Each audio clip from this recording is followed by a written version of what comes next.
नमस्कार, मी राहुल कुलकर्णी. NDTVमध्ये तुमचं स्वागत आहे.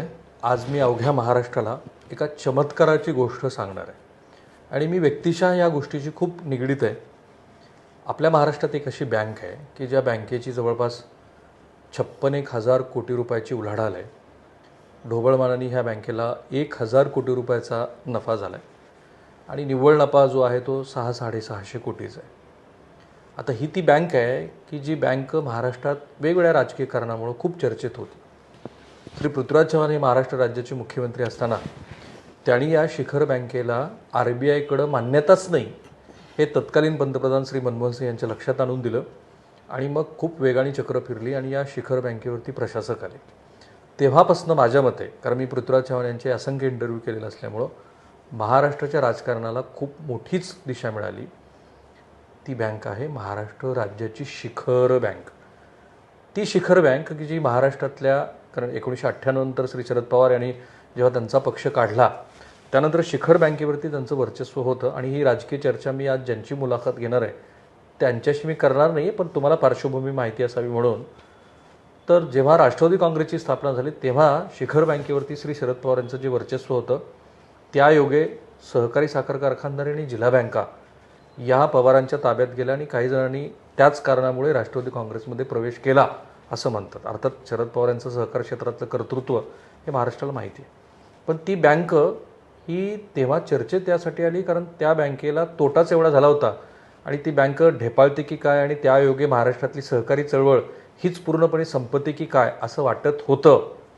पण पृथ्वीराज चव्हाण यांच्यानंतर जे काही त्या बँकेने आत्ता प्रगती केलेली आहे ती निव्वळ चमत्कार आहे आणि ते चमत्कार करणारे श्री विद्याधर अनसकर साहेब, तुमचं NDTVमध्ये स्वागत आहे. नमस्कार. मी अवघ्या महाराष्ट्राच्या वतीनं तुमचं आभार मानतो. त्याचं कारण आहे, कारण ही फक्त सहकार शिखर बँक ही काही फक्त बँक म्हणून नाही आहे, त्याचा महाराष्ट्रातल्या प्रत्येक शेतकऱ्यांची, छोट्या छोट्या उद्योजकांची थेट असा संबंध आहे. सो तुम्ही जो मला आता सल्ला दिला मी त्यानेच सुरुवात करणार होतो. खरं म्हणजे की तुमच्या अभिनंदनाचा जो ठराव ह्या सर्वसाधारण सभेमध्ये झाला त्याच्यात मुख्यत्वे तुम्ही कर्मचाऱ्यांना निवृत्ती वेतन देण्यापर्यंतची भूमिका बजावली. म्हणजे तसा ठराव हे इथूनच सुरुवात करू. हे कसं शक्य आहे? नाही, सगळ्यात पहिल्यांदा म्हणजे प्रत्येक बँकेचा जो कर्मचारी आहे म्हणजे त्याची जर इन्व्हॉल्वमेंट बँकेमध्ये असेल तर जगात कुठली गोष्ट अशक्य नाही. मी या क्षेत्रामध्ये गेली 40 वर्ष आहे बँकिंग सेक्टरमध्ये. मी रिझर्व्ह बँकेच्या अनेक कमिट्यांवर काम केले, अनेक बँकांचं मी प्रशासक म्हणून पण काम केले. जोपर्यंत स्टाफ या बँकेच्या पूर्ण प्रगतीमध्ये बँकिंगमध्ये इन्व्हॉल्व नाही त्याला बँकिंग म्हणजे काय कळलं पाहिजे पहिली गोष्ट. तर मी पहिल्यांदा सुरुवातीला या सगळ्या बँकाचं मी प्रशिक्षण घेतलं. सगळ्यांना बँकिंग म्हणजे काही शिकवलं म्हणजे स्वतः ट्रेनिंग घेतलं. वाशी येथे माझं ट्रेनिंग कॉलेज आहे आणि संपूर्ण सगळ्या माझ्या स्टाफला आणि डिसिजन मेकिंगमध्ये मी सगळ्या स्टाफला इन्व्हॉल्व केलं. म्हणजे मी जरी एकटा प्रशासक असलो तरी माझ्या बोर्ड मिटिंगला जवळजवळ तुम्हाला एक 30-35 लोक असतात. बरं. आणि सगळे म्हणजे वरिष्ठ अधिकाऱ्यांपासून मी त्यांना इन्व्हॉल्व करून प्रत्येक डिसिजनमध्ये बँकिंग एक व्यवसाय आहे आणि ते मॅक्झिमम प्रॉफिटनी कसा चालवला पाहिजे, त्याबरोबर सोशल बँकिंग पण कसं साधलं पाहिजे, सहकार कसा जपला पाहिजे, या सगळ्याचं साधक बाधक चर्चा होऊन प्रत्येक डिसिजन घेतला जातो. त्यामुळे ज्या कर्मचाऱ्यांमुळं आज आपण इथपर्यंत आलेलो आहोत त्या कर्मचाऱ्यांना सहकारी बँकिंगमध्ये आजपर्यंत अस्तित्वात कोणी आलं नसेल, केलं नसेल, पण आपण करायला काय हरकत आहे. म्हणून पहिल्यांदा मी या लोकांकरता जवळजवळ 80-90 कोटी रुपये बाजूला काढून ठेवून एक LICचे ॲन्युइटी प्लॅन जो असतो त्यामध्ये घेऊन आज रिटायरमेंटनंतर प्रत्येक सेवकाला पहिल्यांदा 10,000 रुपये प्रतिमाहा मिळतील याची सोय आपण शेवटपर्यंत आजीवन हयात त्याला मिळतील. टेन्शन हळूहळू आपल्याला हे रक्कम वाढवायची आहे आणि हळूहळू रक्कम वाढवत मी ते जेवढी मला शक्य आहे तेवढी ती रक्कम वाढवणार आहे. कारण का मला एक समजलं साहेब की जर सेवक जर खुश असेल, सेवक जर सॅटिस्फाईड असेल त्याला मिळणाऱ्या मोबदल्यामध्ये मी आज 7 वर्ष या बँकेवर आहे. 5 वर्ष मी अध्यक्ष, 2 वर्ष मी प्रशासक मंडळाचा सदस्य होतो. आजपर्यंत माझं आणि सेवकांचं कधीही एक नॉट 1% मतभेद नाही. युनियन माझ्याकडं कधी असं 10 जण आले तर काहीतरी मागणी केली आणि मी असं कधी नाही. समजून उमजूनच जे होतं. कराराला मला जास्तीत जास्त ॲग्रीमेंटला एक अर्धा तास लागतो अर्ध्या तासाच्या वर तुम्ही युनियनच्या लीडरना विचारू शकता. आमचे आनंदराव आडसूळ आमचे युनियनचे लीडर आहेत. अर्ध्या तासाच्या वर माझं ॲग्रीमेंटला मला वेळ लागत नाही. आणि बोनस जर त्यांनी 10 मागितला तर मी 11 दिलं, 11 मागितलं तर मी 12 दिला आहे, 12 मागितलं तर मागच्या वेळी मी 13.25% दिला आहे. की मी म्हणतो की या वर्कर लोकांचं पार्टिसिपेशन इन मॅनेजमेंट बिझनेस असं तर त्या नफ्यात पण त्यांचं पार्टिसिपेशन असलं पाहिजे, नफ्यात पण त्यांचा हिस्सा तेवढाच असला पाहिजे. मग त्यांची मुलंबळ आमच्यातलं आज माझ्या कमीत कमी शिपाई 80,000 रुपये पगार घेतो. बरं. आज माझ्याकडचं प्रत्येक घरातला मनुष्य आज त्यांचे मुलं फॉरेनला आहेत, हे आहेत, वेल टू डू आहेत. त्यामुळं मी सेवकांचं 100% पार्टिसिपेशन मला अपेक्षित आहे. बाकी मला काही नको सेवकांकडून. मला 100% योगदान. तो 100% कर, जमलं नाही जमलं तर आपण नंतर पाहू. त्यामुळे बिझनेस वाढ होत गेली. आजारी उद्योगांना ज्या प्रकारे आम्ही मॉनिटरिंग केलं, आजारी उद्योगांना ज्या प्रकारे आर्थिक शिस्त लावायचा प्रयत्न केला, प्रत्येक कारखान्यावर माझा BRO असतो. त्यामुळे ज्या पद्धतीनं तिथल्या लोकांना आम्ही आर्थिक शिस्त लावताना आम्ही एक बघितलं की आम्ही म्हटलं तुमच्याकडे आर्थिक शिस्त असेल तुम्हाला कमी व्याजदर देतो आम्ही. ABCD ग्रेडेशन केलं आम्ही. त्यामुळे जेवढी आर्थिक शिस्त चांगली तेवढं तुम्हाला 9% व्याजदर. डायव्हर्सिफिकेशन ऑफ फंड दिसले तुम्हाला 10% व्याजदर. अजून काय तुम्ही आर्थिक शिस्तीचं गडबड केली, इकडचा पैसा तिकडं वापरला तर तुम्हाला जास्त व्याजदर. पहिल्या वर्षी माझ्याकडे फक्त 2 कारखाने असे होते की A ग्रेडमध्ये. नंतर आता 19 कारखाने असे आहेत की जे 9% व्याजदर घेतात माझ्याकडून. कारण का ते आर्थिक शिस्त त्यांनी पाळलेली आहे. मग आर्थिक शिस्तीचं महत्त्व कळण्यासाठी कॅलेंडर आम्ही काढली. तुम्ही राजकारण आणि व्यवसाय हा स्वतंत्र कसा असला पाहिजे याच्यावर कारखान्यांचे मिटिंगा घेऊन त्यांना लेक्चर्स दिले. कारखान्यांचे MDंना आम्ही स्वतः कार्यशाळा घेतो की तुमचा बिझनेस नेमका चालवावा कसा, राजकारण कसं यापासून थोडंसं बाजूला ठेवावं. ऐकलं तुमचं? हां, ऐकलं. डायव्हर्सिफिकेशन होऊ नये. कारण का ऐकलं म्हणण्यापेक्षा मी त्यांना व्याजात सवलत देतो. 9% व्याज आज कॉम्पिटिशनमध्ये खूप. एखादा टक्का वाढला तर या लोकांचं लोन बघायला गेलं तर 200 कोटी, 250 कोटी, 500 कोटी असे लोन असतात. त्यामुळे 1% जरी त्यांना खूप महत्त्वाचा येतो. त्यामुळे ही आर्थिक शिस्त पाळली तर तुम्हाला व्याजात सवलत मिळेल. आणि त्या आशेने जवळजवळ सगळेच जण, मी सांगितलं 2 होते, आता 19 कारखाने माझ्याकडं आर्थिक शिस्तीत बसणारे आलेले आहेत की जे 9% व्याजदर घेतात माझ्याकडून. त्यामुळे एकंदरीतच त्यांच्याकरता आपण साखर परिषद घेतली. आज त्यांना जोडधंदा काहीतरी पाहिजे म्हणून इथेनॉलचं पहिली बँक असेल एकंदरीतच भारतातली की जी केंद्रीय स्तरावर गडकरींच्या मदतीनं इथेनॉल जे आम्ही हे केलं ते बँकेचे प्रयत्न आहेत. नितीन गडकरींनी पुण्यामध्ये आम्ही साखर परिषद घेतली. शरद पवारसाहेब, नितीन गडकरी केंद्रीय मंत्री, आणि मग गडकरी साहेबांनी हा प्रयत्न करून हा इथेनॉलचं जे काही सुरू केलं केंद्राने विकत घ्यायचं, मग त्याला आम्ही फायनान्स केला. त्यामुळे अशा प्रकारे साखर उद्योग कसा, कारण का माझं जवळजवळ 52% लेंडिंग हे साखर कारखान्यांना आहे. जरी ॲग्रोबेस बँकिंग असलं तरी 52% साखर कारखाने. आता ही जी सगळी यशाची जी कमान आहे ही आत्ता दिसते आहे. डे 1ला तुम्ही जेव्हा आलात तेव्हा स्थिती काय होती? नाही, डे 1ला एकंदरीतच थोडंसं प्रॉफिट मार्जिन कमी होतं. रिझर्व्ह बँकेचे रिस्ट्रिक्शन होते. रिझर्व्ह बँकेचे रिस्ट्रिक्शन नंतर उठले आणि रिझर्व्ह बँकेचे रिस्ट्रिक्शन उठल्यानंतर आम्ही एका ठिकाणी फायनान्स केल्यानंतर धोका लक्षात घेऊन आम्ही आमच्या फायनान्सचे जे सेक्टर वाढवले. आम्ही हाऊसिंगला जायला लागलो. आम्ही नंतर रिडेव्हलपमेंटला आता आम्हाला परवानगी आहे, हाऊसिंगला रिडेव्हलपमेंट, आणि बाकीचं आम्ही कापूस उद्योग. आम्ही विदर्भामध्ये जाऊन असा एक प्रयोग केला की जे छोटे छोटे शेतकरी आहेत त्या सगळ्यांचा कापूस आम्ही एकत्रित केला आणि ते कापूस महामंडळाच्या तर्फे त्याचं जिनिंग, प्रेसिंग सगळं केलं आणि रिलायन्सपर्यंत आम्ही जाऊन तो कापूस विकला आणि शेवट त्यामध्ये खूप फायदा झाला. आणि शेतकऱ्यांना हे व्यापारी लोक जर एक्सप्लॉईट करायची आहे तर गोडाऊनमध्ये मी तो कापूस ठेवल्याबरोबर, ती बेल ठेवल्याबरोबर आम्ही एका मिनिटामध्ये त्यांना 80% पैसे उपलब्ध करून द्यायला लागलो. आज मी असं आहे की आमच्या गोडाऊन रिसीटवर महाराष्ट्र सरकार आणि आम्ही अशी एक योजना केली की शेतकरी मला भेटत नाही, मी शेतकऱ्याला भेटत नाही, तो मला बघत नाही, मी त्याला बघत नाही, त्याचं पोतं गोडाऊनमध्ये गेल्यावर दुसऱ्या मिनिटाला त्याच्या खात्यात पैसे जमा होतात. एक ब्लॉकचेन पद्धत आहे बेंगलोरची, ती पद्धत आम्ही घेतली आणि आज त्यामुळे त्या शेतकऱ्याचं जे एक्सप्लॉयटेशन व्हायचं की उत्पादन जास्त झालं की कमी किमतीमध्ये तो माल व्यापारी विकत घ्यायचे. आज तसं नाही.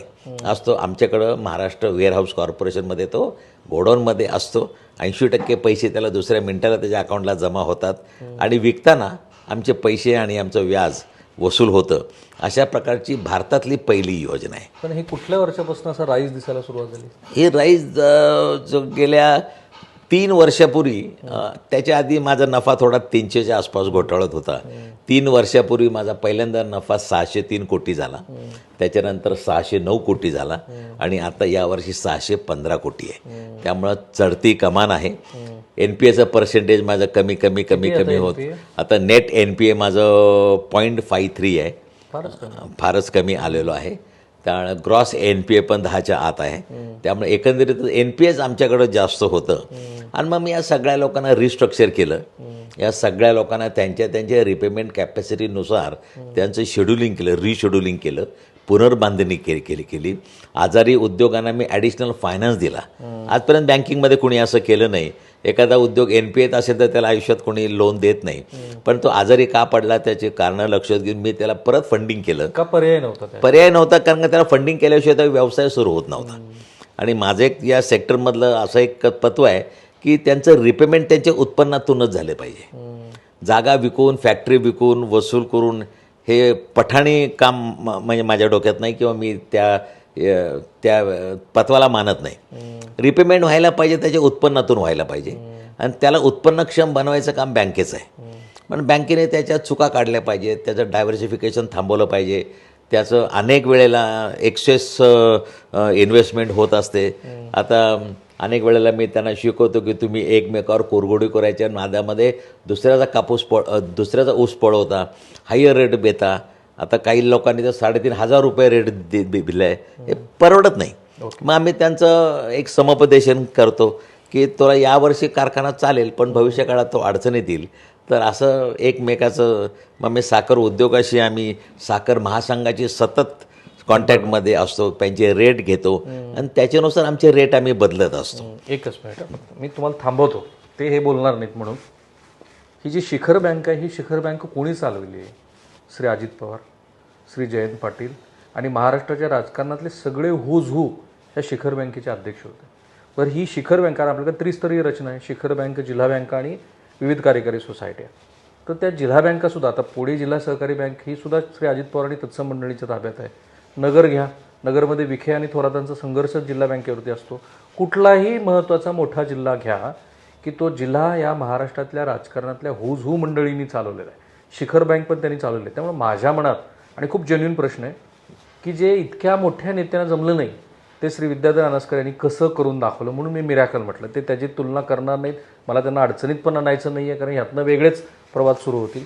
तुम्ही ती बँक राखली, उभारली, पण त्याच्यात 2 गोष्टी होत्या.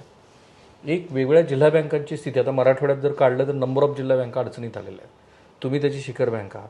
तो जिल्हा बँकाबद्दल तुमचं धोरण काय होतं? एक, आणि जो कायम राजकीय चर्चेचा विषय राहिलेला आहे ते म्हणजे साखर कारखान्यांचं ऑप्शन. तर ह्या संदर्भात तुमची भूमिका काय होती? शिखर नाही, सगळ्यात पहिल्यांदा मी ऑप्शनचा विषय घेतला तर मी असं ठरवलं होतं की त्या काळामध्ये एक वरिष्ठांची पण मी बोलणी केली की सहकार टिकला पाहिजे. त्यामुळे सहकारी साखर कारखाने मी विक्रीच्या ऐवजी भाडेतत्वावर देण्याचं धोरण स्वीकारलं आणि मी त्याचं ऑप्शन करून त्याचं एक भाड्याची फिक्स रक्कम ठरवलं. त्यामुळं काय झालं, ते साखर कारखाना चालायला लागला भाडेतत्वाने दिल्यानंतर. त्या भागातल्या शेतकऱ्यांना ऊस गाळप करण्यासाठी आपला एक हक्काचा एक कारखाना मिळाला आणि त्या भागातली अर्थव्यवस्था, ग्रामीण अर्थव्यवस्था ही निश्चितच वरती यायला लागली. नोकरी, कामं, धंदे सुधारायला लागली. त्यामुळे विक्री केल्यानंतर मला एक आढळलं की विक्रीमध्ये हे प्रायव्हेटच जास्त बिडर असतात आणि त्यामुळे मग सहकार टिकत नाही. तर मग सहकाराचं खाजगीकरण जास्त जलद व्हायला अप्रत्यक्षपणे आपण मदत करतो का काय अशी भावना झाल्यामुळे बऱ्याच नेत्यांच्या खाजगी कंपन्या होत्या. नंतर मी सांगितलं की ते भाड्याने द्यायचे आणि आज आम्ही भाड्याने दिलेले अनेक 13 कारखाने व्यवस्थित चालू आहेत. त्यांचं आम्हाला भाडं येत आहे आणि आम्ही ते सरकारच्या साखर आयुक्तांनी पण नंतर एक योजना काढली की जरी तुम्हाला लिक्विडेशनमध्ये नसला पण साखर कारखाना भाड्याने द्यायचे असेल तरी 15 वर्षाकरता साखर आयुक्तांच्या परवानगीने तो देता येतो. आम्ही ते 25 वर्षापर्यंत आम्ही ते लिमिट नेलेलं आहे, कारण का कर्ज मोठी आहेत, ते वसुली करता आम्ही. त्यामुळे पहिल्यांदा हे केलं. दुसरं, आम्ही सगळ्या जिल्हा बँकांना, जिल्हा बँकेचे ट्रेनिंग खूप घेतले आम्ही. जिल्हा बँकेचे खूप ट्रेनिंग, म्हणजे तुम्ही आता हे केलं, पण मी पुणे जिल्हा बँकेचं ट्रेनिंग घेतलं संचालकांचं. त्याला अजितदादा स्वतः 3.5-4 तास हजर होते. म्हणजे चांगली चालते बँक, पुणे जिल्हा बँक. यशोदामध्ये ते 4 तास म्हणजे ट्रेनिंगला होते माझ्या. त्यामुळे असं काही नाही, सगळेजणांनी शिकून समजून उमजून PDCC बँक तर खूपच छान चालली. आणि काही मोजक्या बँका, जिल्हा बँका आमच्या आहेत. आज बघायला गेला तर 31 बँकांपैकी जवळजवळ नाही म्हटलं तरी 12 बँका सक्षम आहेत RBIच्या नाबार्डच्या निकषानुसार. बाकीचे थोड्या बहुत इकडं तिकडं अडचणीत आहेत. आता परवाच आम्ही एक निर्णय घेतला की बुलढाणा जिल्हा बँकेला आम्हाला फायनान्स मिनिस्टरनी सांगितलं की यांना आपल्याला मदत करायची आहे, आणि मग आपण त्याला 300 कोटी रुपये लोन दिला. आत्ता 300 कोटी रुपये का, तर त्यांना बिझनेस करायला. कारण आज त्यांच्याकडे बिझनेसलाच पैसा नाही आहे. बिझनेस केल्याशिवाय नफा नाही तर ती बँक बाहेर नाही येत. तर आपण 300 कोटी रुपये बुलढाणा जिल्हा बँकेला आम्ही आत्ताच कर्ज दिलं. आणि अनेक बँकांबरोबर आम्ही कन्सोर्शियम फायनान्स सुरू केला. मेन म्हणजे कन्सोर्शियम, सगळ्या माझ्याकडच्या चांगले क्लायंट आहेत, मी तुम्हाला शेअर करतो. तुमचं जिथं एक्सपोजर लिमिट संपेल, अर्बन बँकांच्या बाबतीत पण एक स्कीम केली मी. अर्बन बँका अडचणीत काय येतात, मी बघितलं की त्यांच्याकडचा जो कस्टमर आहे तो वाढायला लागला की त्याचं एक्सपोजर लिमिट वाढतं, आणि ते एक्सपोजर देण्या इतपत अर्बन बँकेकडे पैसा नसतो. मी सांगितलं तुम्ही 10 रुपये द्याल तर मी 30 रुपये देतो तुम्हाला, पण तुमचा क्लायंट तुमच्याकडेच राहू द्या. तो मोठा झाल्यानंतर दुसऱ्या कमर्शियल बँकेमध्ये, प्रायव्हेट सेक्टर बँकेमध्ये त्यांनी जाऊ नये. तर आज माझ्याकडं अनेक बँकांना मी दिले. कॉस्मॉस बँक, हे धोरण तुमचं नांदेड जिल्हा बँक असेल, हो, बीड जिल्हा बँक असेल, परभणी जिल्हा हो, बँक, सगळ्या बँकांच्या बाबतीत हे धोरण आहे माझं. सगळ्या जिल्हा हे बुलढाण्याला जसा आर्थिक लाभ झाला तसं ह्या बँकांना होणार आहे का? नाही, त्याने एक तर माझ्याकडे डिमांड आली नाही. ओके, बुलढाण्याची डिमांड आली, मी ती त्यांना पूर्ण केली. शासन थक हमी घेतली, त्याला शासनाने मला थक हमी दिली त्याच्याकरता. का तर नाबार्डचे नियम पाळावे लागतात. बुलढाणा जिल्हा बँकेचं नेगेटिव्ह नेटवर्थ आहे, नेगेटिव्ह NDR असेल तर मला लोन देता येत नाही नाबार्डच्या नियमानुसार. मग अशा वेळी मला शासनाची थक हमी असेल तर लोन देता येतं. त्यामुळे शासनाने मला थक हमी दिली, फायनान्स डिपार्टमेंटनी. त्यामुळे मी त्यांना परवाच 300 कोटी रुपये दिले. 27 कोटी रुपये आत्ता डिस्बर्स झाले जस्ट. बाकीचे आता हळूहळू त्यांच्या रिक्वायरमेंटनुसार मग आम्ही त्याच्यावर एक कमिटी नेमली, लोनिंग कसं असावं. शासनाचे अधिकारी आहेत, माझा अधिकारी आहे, त्यामुळे याच्या पुढचं लोनिंग हे मॉनिटर केलं जाणार. पण अजून एका प्रश्नाचं मला खरं तर उत्तर नाही मिळालं. मी एकदा विचारलं तुम्हाला की काय तुम्ही बदल केले की हा चमत्कार घडला कसा? काहीतरी छोट्या छोट्या गोष्टी असतील, काही मधल्या गोष्टी असतील, काही लार्जर गोष्टी असतील. अनेक छोट्या गोष्टी आहेत. मी त्या सेवकांचं एकत्रीकरण केलं. एक तर मेन म्हणजे त्यांना एकी निर्माण केली. आजपर्यंत इतिहासात 113 वर्षाचा इतिहासात कधी नाही झालं ते सगळ्या सेवकांचं मी स्नेहसंमेलन घेतलं 3 दिवसाकरता. स्नेहसंमेलन आजपर्यंत कधीच शक्य नव्हतं. हजारो सेवक. एक काळ असा होता की या बँकेमध्ये 3200 सेवक होते. आज माझ्याकडं 715 सेवक आहेत. मग ते ऐकले, ज्यांना कमी केलं ते ऐकले. VRS दिली मी त्यांना, आणि VRS देताना मी त्यांचं नुकसान नाही केलं. मी उरलेल्या प्रत्येक वर्षाला 4 महिन्याचा पगार दिला त्यांना. 4 महिन्याचा. 10 वर्ष उरले असेल तर 40 महिन्याचा पगार. आणि मग ज्या क्षेत्रामध्ये की काही लोक होती त्या क्षेत्रामध्ये त्यांनी पुढं जावं, ज्यांना एक्सक्लुझिव्ह बँकिंग करायचं आहे, ज्यांना खरंच या बँकेबद्दल आस्था आहे. आणि अशा लोकांना मी, आणि बाकीच्या लोकांनी VRS घेतली, कारण का VRSचं जो रिटर्न आहे तो जास्त होता, मजबूत होता. एक तुम्हाला छोटीशी एक विनोदी गोष्ट सांगतो. विनोदी म्हणणं, माझ्याकडे एक साधी बदली केली तर 100 लोकांचे फोन यायचे. साधी इथं बदली केली तर, आणि प्रत्येकाच्या मतदारसंघातल्या ती व्यक्ती असायची, हे असायची, ते असायचे. मला युनियननी यामध्ये खूप साथ दिली. सेवकांनी खूप साथ दिली. मी 6 युनियन आहेत माझ्याकडं. महाराष्ट्रभर माझं कार्यक्षेत्र आहे. माझ्याकडं 6 रिजनल ऑफिसेस आहेत आणि 6 ठिकाणी 6 युनियन आहेत. या 6 युनियनशी मी करार केला की जर मी एखाद्या सेवकाची त्याच्या पात्रतेनुसार जर बदली केली आणि त्या सेवकाला कोणीतरी रेकमेंड केलं, शिफारस केली की याची बदली रद्द करा, तर ते लोकप्रतिनिधी असल्यामुळे मी त्याचं ऐकणार. मी नाही ऐकणार असं नाही, त्यांचा मान ठेवणार, पण त्याला बोनस मिळणार नाही. त्या माणसाला बोनस नाही मिळणार. आणि मग आम्हाला असं एक शिफारस आली की आम्ही त्या माणसाला पत्र लिहितो. We received a recommendation from honourable so so so and so आणि it is up to you to make a choice do you want bonus or transfer. तुम्हाला काय पाहिजे ते सांगा. बऱ्याच वेळेला आम्हाला असं आढळलं की ते म्हणतात आम्ही त्या यांच्याकडे गेलोच नाही, आम्ही सांगितलंच नाही, आम्ही भेटलोच नाही. कारण पैसे चालले ना कारण का बोनस हा माझ्याकडे बोनस अमाऊंट मोठी असते. किती असते साधारण बोनसची अमाऊंट लेवलला? नाही, एक ॲव्हरेज 2.5-3 लाख बोनस असतो. 2.5 लाख. त्यामुळे ती अमाऊंट कोणी घालत. त्यामुळे आजकाल मला मी कोणाची कुठेही पण हे नाही, बदली त्याची योग्यतेनुसारच ती बदली होते. म्हणजे त्या ठिकाणी तो मनुष्य मला हवा असतो. वर्कर लोकांना एक खात्री झाली आहे की उगाच असं काहीतरी होत नाही. या बँकेमध्ये त्याचं युटिलिटी त्याचं हे बघूनच बदली होते. त्यामुळे आता माझ्याकडं कोणाचाही फोन येत नाही. आणि हे सगळ्यात मला फ्री हँड मिळाला. ठीक आहे. सगळ्यात मोठा फ्री हँड मिळाला की ट्रेझरीला, तुम्हाला आश्चर्य वाटेल, ट्रेझरीला प्रॉफिट 1 कोटी पण नव्हता. मी ट्रेझरी कन्सल्टंट नेमला, ट्रेझरी डिपार्टमेंट सुरू केलं. बघता तो प्रॉफिट एक 90 कोटीच्या घरात गेला. वा. ट्रेझरी प्रॉफिट माझा. एकच मिनिट. ते सांगणार नाहीत पुन्हा एकदा. आणि त्यांचं का मी अभिनंदन केलं आणि महाराष्ट्राच्या वतीनं आभार मानले. ही शेतकऱ्यांची बँक होती हे तर मी आधी सांगितलं.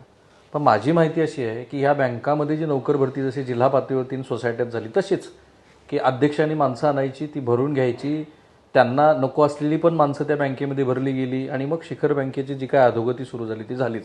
आता त्या अध्यक्षांची नावं घ्यायचंही काही कारण नाही. पण ही एकीकडे अनट्रेंड असलेली लोक, पण तुम्हाला तर ट्रेंड स्टाफ लागेल ना. मग अशा वेळेला नाही, आता मी काय केलं म्हणजे माझ्याकडे सगळ्या लोकांना VRS दिल्यानंतर मी भरती सुरू केली पुन्हा नव्याने. आणि भरती प्रक्रियेमध्ये मी अत्यंत पारदर्शी भरती केली. त्यामध्ये मी IPBS, Indian banking personal selection board, म्हणजे सेंट्रली त्या IBBS थ्रू भरती केली. आणि त्यामुळं ऑनलाईन अर्ज, त्यामुळं मेरिट लावणं, इंटरव्ह्यूला बाहेरचं पॅनल असणं, माझ्या बँकेतला एकही ऑफिसर इंटरव्ह्यूला नसतो. त्यामुळे सगळी ती लिस्ट लावली गेली. आणि त्यामध्ये लिस्टमध्ये कोणाचा वशिलाबाजी करायचा प्रश्नच नाही, कारण का लिस्ट ओपन होते, हे होते. त्यामुळे त्यांच्या आज माझ्याकडं क्लार्क म्हणून उदाहरणं एक 40 अभियंता आहेत, 40 इंजिनियर आहेत, एक मोठे. शेवट मलाच वाईट वाटायला लागलं की एवढे सुशिक्षित, एवढे शिकलेले असताना त्याने क्लार्क लेखनिक कसं म्हणायचं. म्हणून तिने असोसिएट्स युनियनच्या परवानगीने मी त्यांना असोसिएट्स पदवी देऊन मी त्यांना 10% पगारवाढ दिली जास्त, क्लार्क असताना देखील. कारण ही लोक टिकली पाहिजेत. आज माझ्याकडे IT, आज तुम्ही बघा कॉस्मॉस बँकेमध्ये एक सायबर अटॅक झाला तर 94 कोटी रुपये गेले. माझ्या बँकेवर सायबर अटॅक व्हायचा प्रयत्न झाला 2दा. सायबर अटॅक व्हायचा प्रयत्न झाल्याबरोबर मी बघितलं की माझ्या बँकेतनं जर करोडो रुपये गेले, आज काय करणार. मग ताबडतोब वाशीला मी एक सीसॉक सेंटर उभं केलं आत्ता. ते पण भारतात सहकार क्षेत्रात पहिल्यांदाच आहे.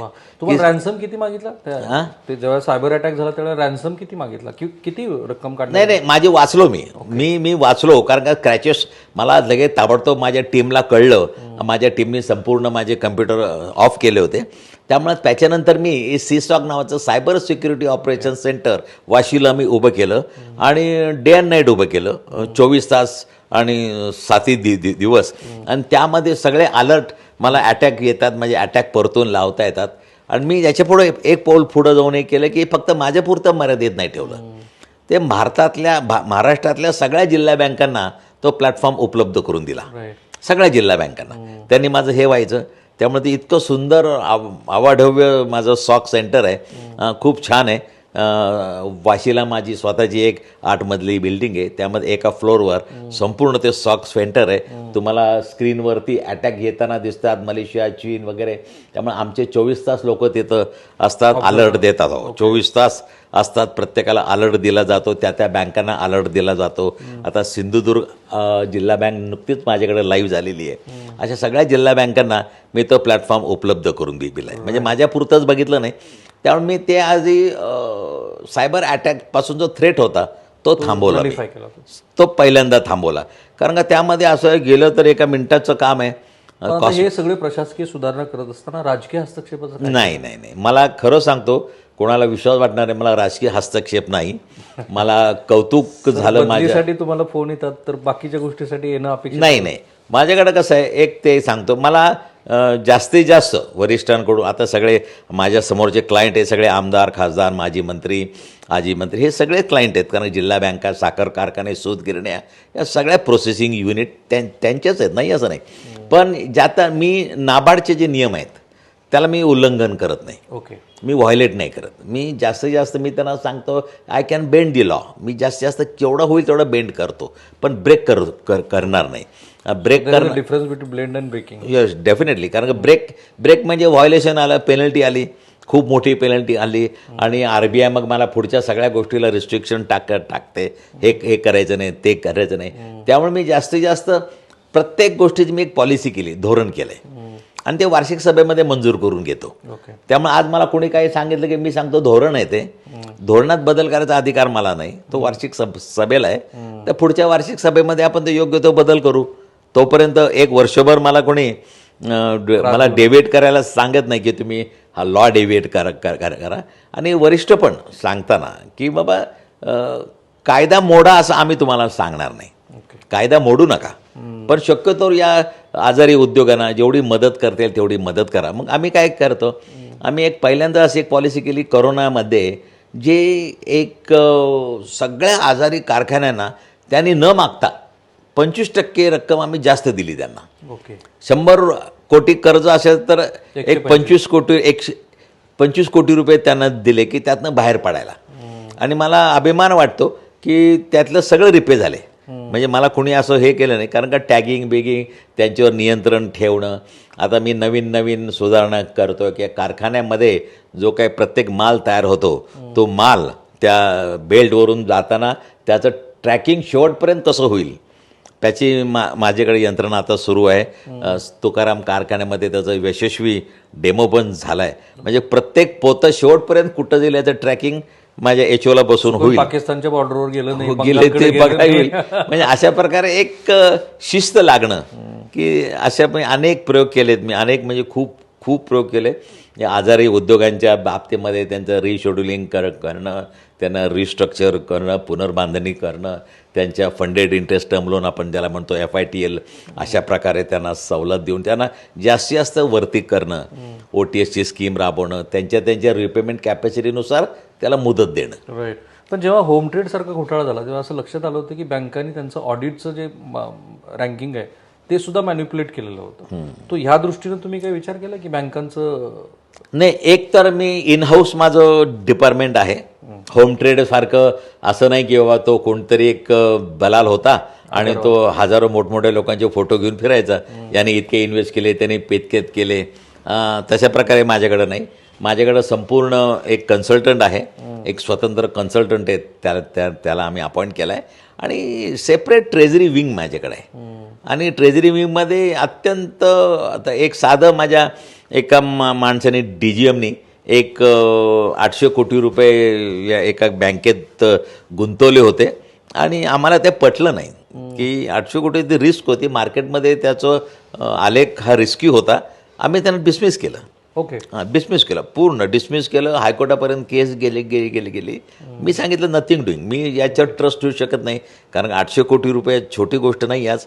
तर अशा प्रकारे तेव्हापासून जिथं आवश्यक आहे तिथं कडक कारवाई, जिथं आवश्यक आहे तिथं सगळ्यांना समजून बरोबर घेऊन प्रत्येक डिसिजन हा सगळ्यांच्या बरोबरीने केल्या गेल्यामुळं आज सगळ्यांचं इन्व्हॉल्वमेंट आहे बँकेमध्ये, सगळ्या स्टाफची इन्व्हॉल्वमेंट आहे. मला जरा कठीण प्रश्न विचारायचे, पण त्याच्या आधी हे जे 56,000 कोटीची उलाढाल, 900 कोटीचा साधारण ढोबळ नफा, हे आकडे काय सांगतात आणि हे अचीव झालं ते त्याच्यातला रोल बाकीच्या सगळ्या घटकांचा कसा आहे? चांगला आहे. कसं आहे यामध्ये फायनान्शियल टर्म्सवरती विचारतोय आता. कुठला? हे जे 56,000 कोटीची उलाढाल आपण हो, म्हणतो, यामध्ये आम्ही बघा अनेक गोष्टी ज्या पूर्वी बंद झाल्या होत्या. राईट. माझ्याकडं एक फॉरेन एक्सचेंजचा बिझनेस बंद होता. मी परत अमेरिकेत माझी लोकं पाठवून अमेरिकेतल्या हबीब बँकेशी करार केला, आणि माझा ते जो बिझनेस माझा जात होता तो परत सुरू केला हबीब बँकेशी. आणि हबीब बँकेमध्ये मी आता त्यांच्या रेकॉर्डला एक टॉपला फॉरेन बँकर म्हणून माझं ते पहिल्यांदा नाव अभिमानाने घेतलं जातं आज. त्यामुळे मी कुठलीही गोष्ट त्यांना आजपर्यंत की चुकीची गोष्ट केली नाही, जे काय आहे ते. त्यामुळे तो फॉरेन बिझनेस वाढला, त्यामुळे साखरेचं जे एक्सपोर्ट व्हायचं, त्या एक्सपोर्टमध्ये जे कमिशन खूप जायचं ते वाचलं, माझ्या कारखानदारांचा पैसा वाचला. त्यामुळे असे अनेक मी बिझनेस माझे मॉडेल नवीन नवीन तयार केले. अच्छा, तुम्ही फक्त सहकारावर डिपेंड नाहीत राहिले. नाही नाही नाही, मी टोटल सगळीकडं, म्हणजे मी तुम्हाला सांगितलं ना, अर्बन बँकांना आजपर्यंत कोणी फायनान्स करत होतं, मी अर्बन बँकांच्या क्लायंटला फायनान्स केला. म्हणजे आता विश्वेश्वर बँक असेल, कॉस्मॉस बँक असेल, त्यांचं लिमिट किती आहे, समजा 100 कोटी. तुमच्या क्लायंटला जास्त पाहिजे, तो तुमचा बाहेर निघून चालला आहे. इतक्या वर्षात 30 वर्ष तुम्ही त्याला सांभाळलं आहे, आणि आता ज्यावेळी तो इतका मोठा झाला आहे त्यावेळी त्याला उरलेले पैसे मी देतो, त्यांना तिप्पट पैसे मी देतो. त्यामुळे कन्सोर्शियम, माझे खूप बँकांचे कन्सोर्शियम झालेत अर्बन बँकांचे. त्यामुळे त्यांचा क्लायंट त्यांच्याकडे जर राहिला, प्लस सहकार वाढला, आणि प्लस माझ्या सहकारी बँका पण सक्षम व्हायला लागल्यात. त्यामुळे मी अनेक क्षेत्रामध्ये नवीन नवीन नवीन हे बिझनेस मॉडेल सुरू केले. त्यामध्ये मला यश मिळत गेलं. आणि सगळ्यात पहिल्यांदा म्हणजे मी खरं सांगायचं म्हणजे जो माझा बॉरोवर आहे त्याला आर्थिक शिस्तीचं महत्त्व पटवून दिलं. त्यांनी ऐकलं, हेच माझ्यासाठी फार आनंदाची गोष्ट. नाही, ऐकलं म्हणजे मी त्यांना व्याजात सवलत खूप दिली. ओके. व्याजात सवलत, पिनल इंटरेस्ट नाही, काय नाही, तुम्ही म्हणाल ते तुम्हाला देतो. पण मी त्यांना पटवून दिलं. आज 1% देखील तुमचा कोट्यावधीचा फायदा होतो. माझे एक आर्थिक शिस्तीवर माझे लेक्चर्स होतात. मी त्या कारखान्यांना सांगतो की कसं केलं पाहिजे, काय केलं पाहिजे. मग त्यांची कॉस्ट ऑफ फंड, इन्व्हेस्टमेंट, हे सगळं करून आज कारखाने ऐकायला लागलेत. का आणि डायव्हर्सिफिकेशन कमी व्हायला लागले. पूर्वी डायव्हर्सिफिकेशन खूप होतं, म्हणजे राजकारणात असेल किंवा दुसरीकडे कुठं असेल, पण बिझनेसमधला पैसा दुसरीकडे वळवला जायचा. त्याला मी खूप कंट्रोल ठेवला आहे, आणि त्याला -5 मार्क आहेत आमच्याकडे. जरी एक वळवलं तरी ते मायनस मार्किंग आहे. त्यामुळे त्याचं रेटिंग कमी होतं आणि त्यांना जास्त व्याज द्यावं लागतं. भ्रष्टाचार हा शब्द सहकारात वापरत नाहीत, पण अनियमितता हा शब्द वापरतात, आणि 88च्या कारवाया सुरूच असतात. आत्ता शिखर बँकेच्या माध्यमातून 88च्या कारवाया किती सुरू आहेत? नाही, सध्या शिखर बँकेमध्ये 88ची कुठलीही कारवाई सुरू नाही, जी काही ती मागचीच आहे. आणि ज्या आधीच्या सुरू होत्या, ज्याच्यामध्ये हे 80-82 संचालक होते, ज्याश्री अजित पवार पासनं ते सगळीच महाराष्ट्राच्या राजकारणातली उजू मंडळी, त्याचा आत्ताचा स्टेटस काय? नाही, आत्ता ते एक तर आपल्याकडे ज्युडिशरी खूप स्लो आहे, अतिशय स्लो ज्युडिशरी आहे. आणि मग ते 88ची कारवाई संपली, तिला क्लीन चिट दिली, ती बंद झाली. परत कोणतरी हायकोर्टात जातं, परत ती रिओपन करायला लावतं. मग असं करत करत ते आजही हायकोर्टाच्या मुद्द्यावरती एन्क्वायरी चालू आहे. नाही असं नाही, मग ते बंद झालेलं नाही. बंद झालेलं नाही. ओके. त्यात 1081 कोटीची वसुली काढलेली होती तेव्हाच्या पोरणकर, मला वाटतं तेच होते ऑडिट. हां, आता मी माझे एक गोष्ट यामध्ये एक प्लस पॉईंट आहे, म्हणजे आपण या म्हणजे प्रशासकांनी, माझ्या आधीच्या पण आणि त्याच्यानंतर माझ्या काळात, आम्ही सुप्रीम कोर्टाचं 1-2 जजेसचं बेंच हे डेप्युटेशनवर मुंबईमध्ये आणलं. आणि रोज 4 लाख रुपये फी त्या जजना. आणि जवळजवळ रोज डेली बेसिसवरती केस चालली, 56 हिअरिंग झाले, आणि मला शासनाकडून जवळजवळ 1049 कोटी रुपये प्राप्त झाले. कुठल्या केसमधले? थक हमीचे. आजपर्यंत जे साखर कारखान्यांना शासनाने थक हमी दिली होती, ते मला 1000 कोटी रुपये, 1049 कोटी रुपये. तुमची सरकारकडे काही थक हमी आहे, चालू आहे. सुप्रीम कोर्टात केस चालू आहे. किती थक हमी? अजून 2200 कोटी रुपयाची माझी केस चालू आहे. ती केस चालू आहे. पण मग हे 88च्या कारवायांची नाही, त्याचं याचं काही संबंध तसंच आहे ना, पेंडिंग. ते तसं. हे फक्त आमची अजूनही बाकी आहे. शासनाची थक हमी म्हणून आम्ही ते दावा लावला, तो विषय वेगळा. तो वेगळा. ही जी 88च्या कारवाई अंतर्गत जी थक हमी आपली आहे ती येणं बाकीच आहे अजून. मग त्यात नाही, आजपर्यंत ती थक ऍक्च्युली त्याला क्लीन चिट मिळाली 88ला. हो, आत्ता म्हणजे कोणीही जबाबदार नाही, बँकेला झालेल्या लॉसला कोणीही जबाबदार नाही, असं 88ची एन्क्वायरी क्लोज झालेली आहे. पण त्याला परत आव्हानित केलं गेलेलं आहे, आणि ती परत एकदा ती हायकोर्टाने त्याला परत काही लोक गेलेली आहेत. अजून हजारे वगैरे सारखी मंडळी अजून आहेत. तो सध्याचं स्टेटस काय त्याचा? सध्याचं स्टेटस अजून ते क्लीन चिट तर मिळालेली आहे, आणि हायकोर्टात परत ते बाकीच्या लोकांनी हे केलं की ते रिओपन करा, अशा प्रकारचे अर्ज आहेत हायकोर्टात. बरं, आपल्या बँकेची इतर काही मंडळींच्या विरोधातली चौकशी सध्या सुरू आहे का? सुरू आहे. नाही, सुरू नाही, आता बंद आहे. राईट. आता त्याच्यामध्ये काही बंद, काही नाही, सगळे क्लोज झाले सगळे. तर हे मी तुम्हाला जे सांगत होतो ते वेगवेगळ्या अर्थाने हा इतका इम्पॅक्टफुल असणारी गोष्ट आहे की जी महाराष्ट्राच्या संभावित सगळ्या राजकारणावरती सुद्धा परिणाम करणारी आहे. मला हे विचारायचं, तुम्ही 7 वर्ष प्रशासक आहात, तर पुढचा तुमचा कालावधी प्रशासनाचा ते चांगलंच आहे शिखर बँकेसाठी. नाही, आज आज आज आज असं आहे, खरं म्हणजे मला या सगळ्या लोकांचे धन्यवाद द्यायचे तुमच्या माध्यमातून की 3 सरकार बदलली, पण मला नेमणूक देवेंद्रजींच्या काळात ते CM असताना माझी नेमणूक झाली, पण उद्धवजी असताना पण ती कंटिन्यू केली गेली, आणि सगळ्यांना तुमचं महत्त्व माहिती. एकनाथ शिंदे साहेब असताना पण ती कंटिन्यू केली गेली. असं काही मला म्हणजे प्रोटोकॉलनुसार मी जरी काही विचारलं तरी त्यांनी मला सांगितलं की नाही, तुम्हालाच राहायचं आहे. आज 3ही सरकारनी मला संधी दिली आणि मला फ्री हँड दिला. जे काय मी बदल केले, आता सॉक सेंटर आहे, आज एवढं उभं करायचं, एवढं मोठं डिसिजन घ्यायचा, हे खरं सोपं गोष्ट नाही. ते सक्सेसफुल झालं नसतं तर माझी खूप पंचायत झाली असते. एवढा अनुभव आणि पण ते सक्सेसफुल झालं, इतकं सक्सेसफुल आहे. मध्ये म्हणजे अमितजी शाह पण ते, आम्ही त्यांना पण सांगितलं, ते पण बघायला येतो म्हणाले की असं भारतात सहकार क्षेत्रामध्ये सॉक जबरदस्त. काय ते थोडंसं आपल्या प्रेक्षकांना सांग. नाही, त्यामध्ये असं आहे, आज तुमचे माझ्याकडचे जेवढे कम्प्युटर असतील, की त्या कम्प्युटरला कुठनंही जर अटॅक होणार असेल तर ते अटॅक, सायबर अटॅक होणार असेल तर मला अलर्ट मिळतो, आणि अलर्ट मिळाल्याबरोबर तो अटॅक परतून लावायचं काम माझ्याकडे समोर खूप मोठे मोठे स्क्रीन्स आहेत, आणि त्यामुळे सगळ्या देशाकडनं होणारे अटॅक्स त्या स्क्रीनवर लोकेट होतात, आणि 24/7 माझी लोक जवळजवळ एक 30-35 लोक ते ऑब्झर्व करत असतात. हां, आणि त्या कन्सर्न स्टाफला त्या याला अलर्ट दिला जातो, आणि त्याच्यानुसार तो हल्ला जो आहे तो परतवला जातो किंवा थांबवला जातो. ओके, प्रशासकीय कारणासाठीच पुन्हा विचारतो, मधल्या काळात ज्या वेगळ्या बँकांच्या तक्रारी येतात, जसं सांगली बँकेची मधल्या काळात आली, सोलापूर बँकेची आली, त्याचं पुढं काय होतं? तक्रारी म्हणजे त्या भ्रष्टाचार संदर्भातले, कोण म्हणतं 100 कोटीचाच घोळ आहे, कोण म्हणतं सोलापूर बँक तर पूर्णपणे संपलेलीच आहे. नाही, आता खरं सांगायचं म्हणजे बघा, आता माझ्या बँकेवर जवळजवळ एक 25,000 कोटीचा घोटाळ्याचा आरोप झाला. 25,000 कोटी.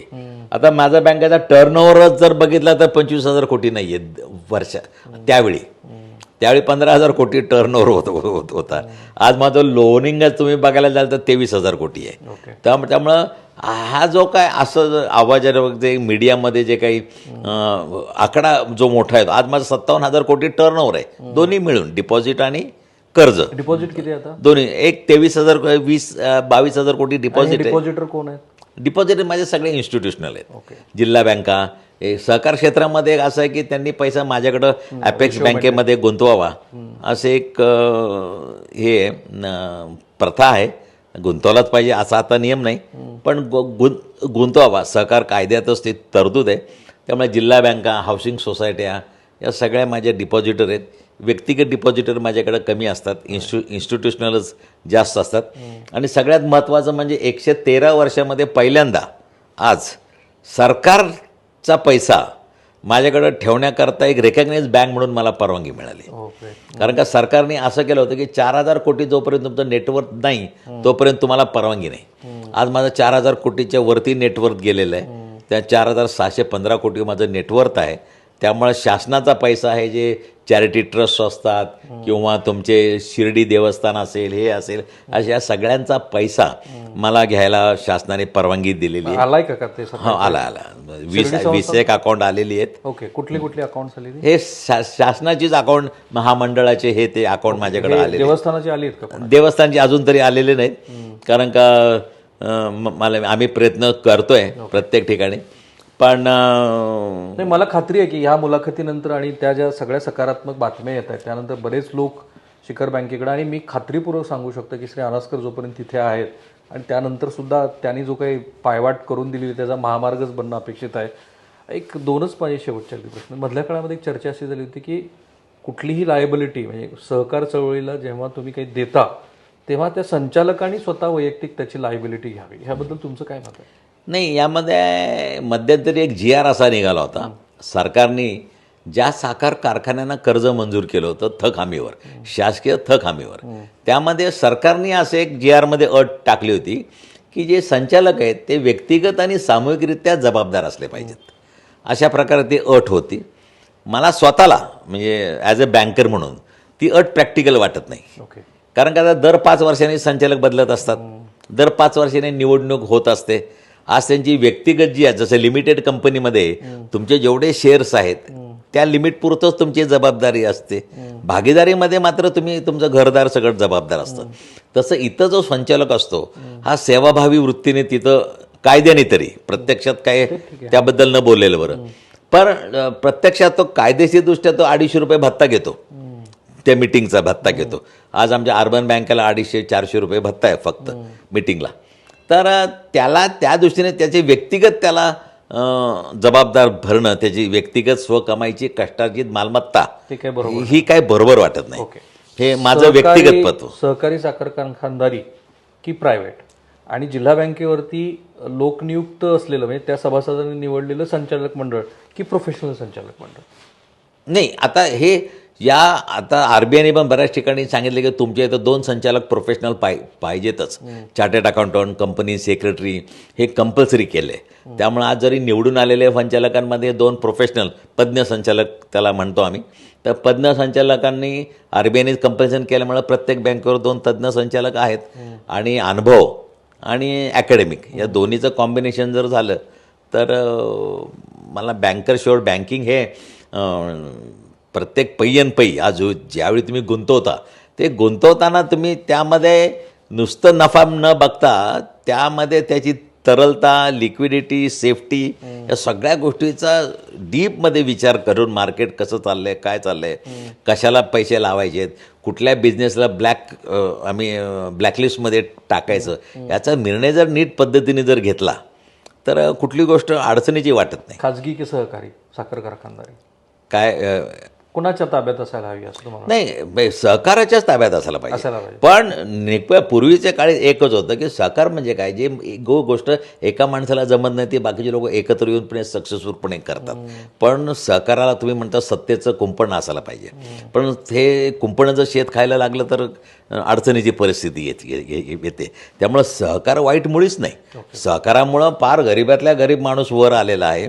पण सहकार विशिष्ट सहकारामुळं कसं झालं की सहकारामुळं संपत्ती आली, संपत्तीमुळं वैभव आलं आणि वैभवामुळं त्या क्षेत्राकडं जाणाऱ्यांचे डोळे दिपले. त्या पण सहकाराचं तसं नाही आहे. सहकार हे सहकारची समृद्धी जे केंद्र शासनाचं नवीन धोरण आहे त्यानुसार मी परवा त्यांना पण म्हटलं, मी त्यांच्यासमोर माझं स्पीच झालं, म्हणलं कुछ इने गिने लोगों को ही समृद्धी होती हुई दिखाई देती आहे. खरं या समृद्धीचा अर्थ असा की तळागाळातल्या लोकांची समृद्धी व्हायला पाहिजे. इसके लिए खोजबीन होनी चाहिए. असं का होतं आहे, त्याच्याकरता काय नवीन आपल्याला काही करता येईल का, पद्धत करता येईल का, बायलॉजमध्ये याच्यात त्याच्यात कसं, कारण तर ॲक्टिव्ह मेंबरची डेफिनेशन होती ती आता रद्द केली सरकारने, परवा ती रद्द केली. केंद्राने आणली होती, आता ती रद्द केली. त्यामुळे असं सारखा लॉ बदलू नये. एक दर 4 महिन्यांनी लॉ बदलला असं होऊ नये. तर कुठेतरी एक चांगलं सहकाराला, पण सहकार प्रायव्हेट नाही, सहकार. Thank you sir, thank you. बघा, मी नेहमी असं म्हणतो की आंतरराष्ट्रीय मानकावरती भारतीय अर्थव्यवस्था आणि भारतीय यंत्रणेचं जेव्हा आकलन करायला जातो त्यावेळेला बऱ्याच वेळेला चूक होते. ती ज्यावेळेला प्रॅक्टिकल ज्ञानासह एखादी इन्स्टिट्यूट एखाद्या जबाबदार व्यक्तीच्या हातात जाते तेव्हा मिरॅकल होतं. आणि म्हणून महाराष्ट्रातले जेवढे महामंडळं, महाराष्ट्रातले जेवढे महत्त्वाचे आर्थिक निर्णय ते श्री विद्याधर अनसकर यांच्यासारख्या, मी तर म्हणेन की त्यांना विचारूनच काही गोष्टीचं आपण इम्प्लिमेंट करायला गेलो तर महाराष्ट्राचं भलं होईल. ते त्यांनी करून दाखवलं आहे. आणि राज्यकर्ते हे सुज्ञ आहेत. ते सुज्ञपणे जेव्हा निर्णय घेतात त्यावेळेला अनसकर साहेबांसारख्या व्यक्तीला तिथे काम करू दिलं जातं, त्याची मुभा दिली जाते. तेवढे सुज्ञ आपले राज्यकर्ते पण आहेत. पण आत्ता महाराष्ट्र ज्या दिशेनं वाटचाल करतो आहे ती काही फार चांगली नाही आहे, आर्थिक निकषावरती मी बोलतो. अशा वेळेला अनसकर यांच्या ह्या कामाचं महाराष्ट्राला महत्त्व लक्षात येतं. 7 वर्षांनंतर त्यांनी पहिल्यांदा अशी मुलाखत सविस्तर दिलेली आहे. याचे कुठेही राजकीय अर्थ काढू नका. ते आर्थिक अंगानेच केलेले आहेत. मी जे काही बोललो आहे ते राजकीय अंगाने आहे. कारण राजकारण सर्वव्यापी आहे आणि त्या राजकारणामुळे तर शिखर बँक अडचणीत आली होती. सो थांबूया आपण इथे. कॅमेरावर निकेतन वाणेसह मी राहुल कुलकर्णी, NDTV मराठी, पुणे.